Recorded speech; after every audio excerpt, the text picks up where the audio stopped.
I mean, if you look at a company, an established company, there's usually someone who's the VP of engineering or the VP of product. And there's a VP of marketing and a VP of sales and of finance and of HR and 3 or 4 others. So the part that you're doing now to bring your product forward, that's 1/8 of a company. That's 1/8 of what you have to do to establish a business. It's an important and necessary first step, but building a business is a very different thing than delivering a product. Right? In terms of, instead of being this one-off thing where I get it to market and I'm done, you have to bring something new to market every year. Every Christmas, you need a new product. Right? It's an ongoing process as opposed to a one-off time. And I think it takes a real shift in how you're thinking about what you're doing. And doing the product first is the right first step.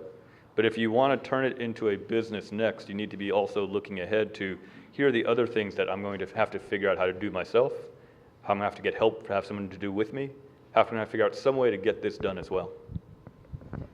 Depends on the scale of what you want to build too. Like thinking back to our earlier conversation about whether you raise more money in addition to your crowdfunding campaign. If your goal is to support yourself, then maybe you don't need to build an organization of the scale that Robert's talking about. If you set your margins right, then on the back of your crowdfunding campaign, you may have enough profit left over to support yourself and 1 or 2 other people for the year that it's going to take you to put that thing all the way through the cycle. But yeah, if you want to build a business that becomes a household name with a brand that people understand, then it's going to require a larger scale.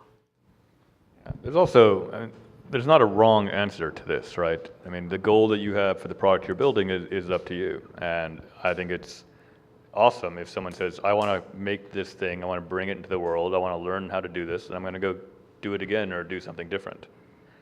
People may want to use this as a way to get validation of their business concept and go to Tandem or whoever and get funding and build the next Yahoo or whatever. That's awesome.